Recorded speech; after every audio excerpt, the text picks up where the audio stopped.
Hi everybody. I'm Brennan. I'm Josh. We're heels already right out the gate. All right. Yeah. So thank you for this is our YouTube channel, Heels Memphis Band. Thank you for following. Make sure you click that like and subscribe thing down low. Right. That's what they do in all the thing. Look, I'm an ostrich on your shirt.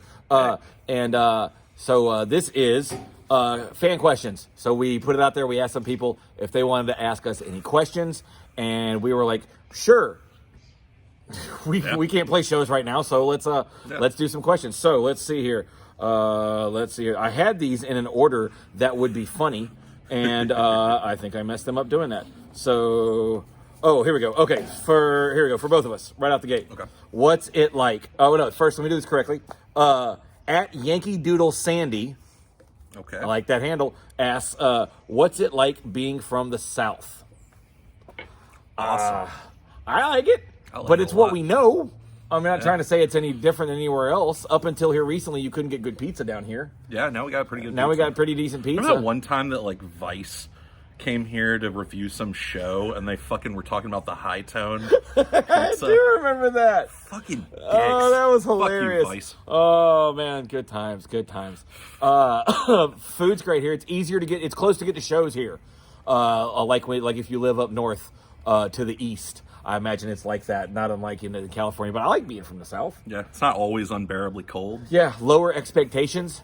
Yeah. I can't wear a brand new jacket walking my dogs in the middle of the night, unless you have crazy dogs like I do. But like, I kind of like that, to be perfectly honest. It means I can afford a house. Yeah. Like I put any money on this house. Bless your heart. That's adorable. That's adorable. Yeah, the keyholes in my truck are all punched out from people getting Yeah. into it. But aside from that, You just don't buy expensive shit, and you shouldn't have expensive shit in the first place. So, no, you sell you know, $3,000 worth of Supreme and you buy a pickup truck. that Exactly. lasts way longer than it has. way in longer. business. You've got some serious mileage out of that thing. So yeah, you do. Yeah, I like the South. I like to think that you and I could probably live just about anywhere if we needed to. Yeah. Just about. You know what I mean? Texas is where Texas. I would go. We talked about Detroit for a hot minute. Yeah. Never California. No. No. California is like what I was told about New York. Yeah, California's nice to visit. I don't know if I could live there. But that's just me being a prick who doesn't make very much money. That's really what that is. If I was loaded, California sounds great. Yeah, it's called How to Not Be Successful in what we actually Absolutely. are trying Oh to yeah, do. don't in our actually lives. chase it. Just Yeah. hope it comes to you. Yeah, absolutely. That's definitely all right. That's a good We question. didn't name an album Willing to Fail because we weren't. This one is for Brennan. Here we go. How did your jaw breaking affect your songwriting? From at Butts Galore 27. Good name, good handle. Hope it's real. Well, for the first 6 months. Do you want to tell a story real quick of how it happened? Oh yeah, sure. Yeah, no. This kind of leads into the South part. Yeah. Speaking of, sometimes you're walking home from work. You just got engaged about a week beforehand, and you're walking down the street with a cell phone in your hand, playing music like you do. Coming home from work. Coming home from work, Hard day work. beer in your hand, from Walgreens to my house, and a guy literally pulls the oldest trick in the book, the look over there. And you look over there. You did. And you got punched just directly in the face, and you got all your wisdom teeth in. Oh. It just shatters your jaw. And so I had my jaw wired shut for about 7 weeks, which True story. it was cool to lose that much weight. It was horrifying to put it all back on. Man, you within dropped a week. lot of weight. I looked good. The liquid hydrocodone was not. Brennan used to let me have a tiny, like a swig, not a pull, but he let me have a swig before every River Rats practice. Yeah, they wouldn't. They gave it to me, and there was one moment where my little brother was babysitting me, and I used the oral syringe in my mouth. And I looked at him and I was like, I need you to check on my breathing every once in a while because I think I just did way too much. Yeah, you did. And 5 hours later, I woke up and he's sitting over me like, hey, buddy, how you doing? So from then on, I would just take the oral syringe had just enough for a shot. So I was just pouring shots of tequila and just shooting that into my mouth. And I drank a lot of those back when they came out with those Bud Light Lime-A-Ritas. Oh, and I had to man, get you- my God, calories you up. love those I was crushing things. those things. Oh, man. It didn't really affect my songwriting, but it certainly affected my outlook on some portions of life. That's fair. Yeah. That's fair. You don't really walk home by yourself anymore. No, you don't come out of that a better person. Some people might. A thinner person? Not this guy. A thinner, briefly Man, a thinner person. You were thin for quite a while after that, to be perfectly honest. Yeah. It and wasn't then until that winter. And then when, I went up to like 260. Well, Natty Lights. You when I switched got from the real Lamaritas fat. back to Natties. Yeah. and that'll happen. I got to double XL t-shirts. That was But bad. you let me sip on that liquid. I'm sorry. Oh, This I is had what it. tell No, you. I had it You had forever. you had a nice jar of it, and because let me tell you, this is a nice trick. If you have a friend, if you like doing drugs, and you have a friend who doesn't like doing drugs a whole lot, don't steal. Don't take a full advantage of anything because I didn't bug him for any of that. He wouldn't let anybody else have any of that. I literally heard him tell his wife, no, the rest of that's Josh's. And that just meant that every practice when I came over, I was okay. If I got my ass kicked at work, I had a little liquid hydrocodone to get me through that jam hippie practice, which was easier said than done some days. I remember the oral surgeon asked me if I needed a refill on it. And you'd have been so pissed because I said no. Yeah, I was. Yeah. I remember you told me. Yeah, but he was like, "Really?" And I was like, "Yeah, man." Probably the first time he's ever heard yeah, that I was ever. like, man, I've just been substituting it with liquor. I've got enough problems. I don't need to throw this on top of it. And he was like, medically, I'm not allowed to tell you that that's a good idea, but that's a good idea. You should just keep drinking, man. If it works, just keep drinking. Well, thank you at ButtsGalore27. Thank you, Butts. Here we go. Have one for. Here's one for both of us. All right. This is from at All Lives Matter 420. That's a hell of a handle, dude. What are grits, and can they replace my dead wife? I mean, I don't know what they really are, but yes. Grits are a ground-up hominy, if I remember correctly. They are. That are a hominy. staple of back to the South again, staple of Southern cooking. And I like them quite a bit, especially shrimp and grits are pretty awesome. Now, My wife makes me now really to shrimp the and grits. larger question. Can they replace your dead wife? Now, hold on. Sure. I'm going to be graphic. Now, do you mean can you shape a piece of her that will replace her? I don't mean to go graphic, but are you going to make it grits vagina? Is that possible? Technically, you could mold. We've all seen what's the movie Richard Dreyfuss? Making What's the grits movie out of grits? What's the Richard Dreyfuss movie where he builds the mashed potatoes into a mountain? I want to say Third Rock from the Sun, but that's Third not kind. It. They're going to get it to the third kind. Yeah, third rock from the sun, same thing. Fuck is wrong with But me? that guy made a thing of mashed potatoes, and I'm not. So I imagine you could do the same with grits, and then just screw it. I wouldn't recommend it because grits are going to get up in your hole. But you already have a dead wife that you're still pining over, so you have problems. You should get a friend. You should get someone to talk to before you do that. That's just being nice. But you know, dating's Emotionally, not easy. if you put the right cheese in it, Yeah, that you know. ground pepper, Little Cayenne. cayenne. If you want to act like you're dating unsafely, I would put some spices in there.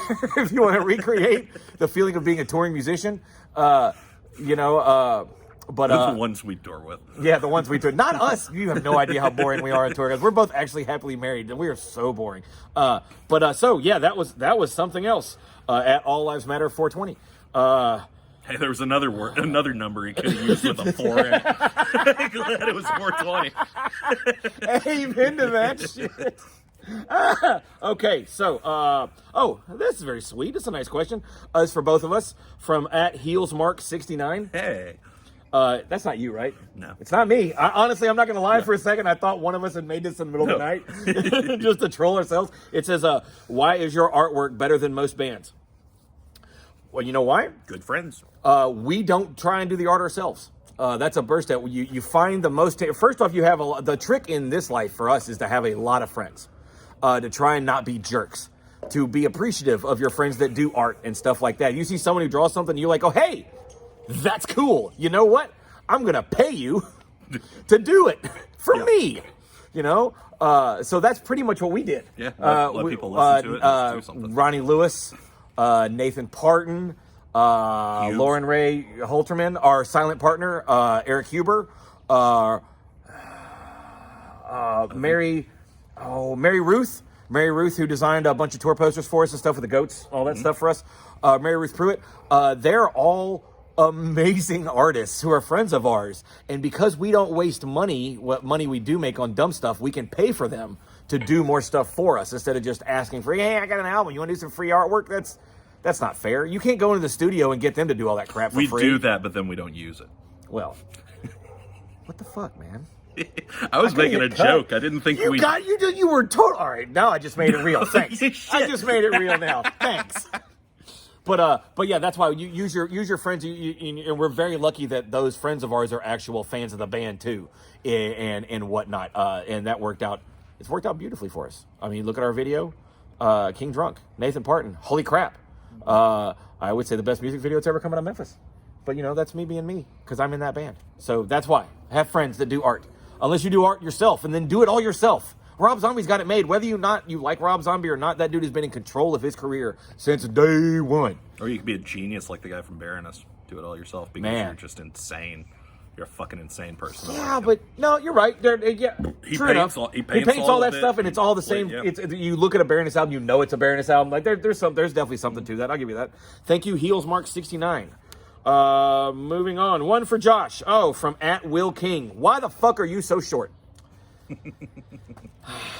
I get asked this a lot, actually. It's because he's an atheist. That's exactly why. That's why I'm so short. I don't believe in heaven, so I will never be allowed to reach them. That's what it is. I'm short. Everybody see my wife back there? My beautiful wife back there? Hi, beautiful wife. So that's why I'm so short, because I am the devil's jism. And I'm not even interesting enough to be devil's jism. You know what I mean? That's why it always makes me go, man, Satan loves it. Dude, you're not anywhere near interesting enough to make Satan like you.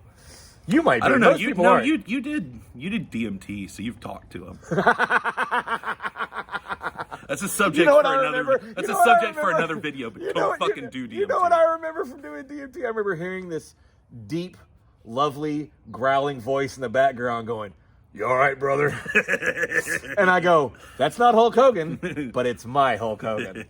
Again, story for another time. I say do it. Just don't do it a lot. If you want to get raped by demons, go right ahead. No, you know what my real quickly, short story. Like, all right, you know those ball pit things, right? Where the toy deals where you put a quarter in and the claw comes down. Mm-hmm. And I'm sure this has been on a cartoon, which is why I have it in my head. It's not an original thought by any means. I felt some kind of thing reach down, lift me up, and just fling me through every Star Wars, Stargate. Anytime they say engage and they go fast, I went through every gate like that. Yeah. And then landed on my feet. And then that was it. That was 8 minutes later, though. It was very weird. I'm only half ironically saying that you get raped by demons, but there's something I don't. And I mean, I've never done it, so I don't know. I mean, But can you be raped by a demon know- if you're like, hey, I'm open to this, just don't hurt me? I suppose. Is that really, you know what I'm saying? I mean, that's an argument. I'm not true. trying to get into culture, you know what I mean? I'm not trying to get into rape culture talking about that, but like, I took the ticket.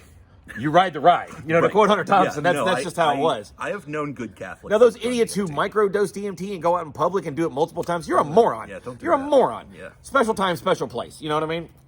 We just turned into Joe Rogan all of a sudden. Hey, bro. That wasn't even his voice. Okay, so, man, was that all the things? Why are you so Did that short? go? Dude, I can't believe somebody said Good job, that. Will. All right, we did have one more that I remembered now. What was it? Oh, your favorite memory from touring last year. Which, considering, all right, we have a band called Heels, which negates we like bad guys. And it's true. We're a fan of bad guys. The name comes from it. But the balls it took to ask us what our favorite touring memory was from 2020. No, yeah. Oh, shit. You know what I'm saying? Yeah. Like, that takes some chutzpah. I really wish I could remember who sent me that question. Yeah. But I can't. So, equal parts, fuck you. Yeah. And good on you for being a prick. But you know what? Fuck you. We did tour last year. We toured last January and February. We went to Texas. That's true. This is the last time we got to see our good buddy, JT Habersat. So I would say, and you know what's funny is, arguably every trip of Texas we take is one of our absolute favorites. So I would keep that up in there. We get to go play Austin and Kick Butt Coffee and Bryan, Texas, and a couple other places quite a bit. And we're very lucky to have done that. And hopefully we'll probably get to do that at some point in the future. Yeah. I was going to say my favorite memory was probably when we played the Friday that everyone freaked out in Memphis Man. before going The to- day before we were supposed to go on a 3-day tour in Arkansas. Yeah. And first band drops off, second band drops off, third band, 3 of the guys dropped off, so the one guy just played solo, and then we played, and Josh, like, in between sets, walked up to me, and he's like, Kara is freaking the fuck out, dude. What do we do? I don't know what to do. We were supposed to leave the next morning yeah. at like 8 in the morning for And tour. I was like, well, I mean, people have been like freaking out and buying food on 4chan for like the past couple months, and I generally I don't know, man. I think we should probably fucking cancel this. I think it might be the big one. And that being said, kind of turned out to be the big one. It turned out to be the big one, but that being said, I still say, not that it matters in any way, shape, or form, but I still say we should have gone and done that weekend and made that last couple $100 we could possibly have made while we could have. Because there were still enough idiots still going out that weekend. I wouldn't have said book anything else, but we should have gone. But that's with the hindsight. I think they would have. But that's the hindsight. There's no fucking way if we'd have driven to Arkansas, we wouldn't have gotten to play for like 20, 30 people who were all ready to buy some shit. Yeah, that's true. But that's only with the hindsight of me knowing that we were gonna be locked down for a year. Yeah. You know what I mean? So $200 closer to the record that hopefully someday you'll get. Oh, that was a good time for us to bring up at the end here. We have a Bandcamp, Heels Memphis Band on Bandcamp, right? Isn't that what it is? Heelsmemphis.bandcamp. Heelsmemphis.bandcamp.com. You can get all our records. Almost all our merch is up there. All the merch that we have made right now is all up on there. Give it, send it to us. Well, there's you can buy a shirt. If some people ask us how they can donate money, and instead of creating a Venmo, which we should do anyway, you can just link up there. We like it that if you should buy something, you just give us more money. Like, buy something so we can give you something, and instead of just paying what it normally is for the shirt, you just give us some more. If that's what you want to do, I'm not going to put my hand out for you like that. But, like, we don't like the idea of just taking money. We do like that, but we're not going to ask you to. And as a bonus, when you buy from us, in the event that you purchase and then right after you make your purchase, one of us goes through some sort of unspeakable tragedy and we forget to ship out your stuff for a little bit. Which has happened back and forth a couple times this year.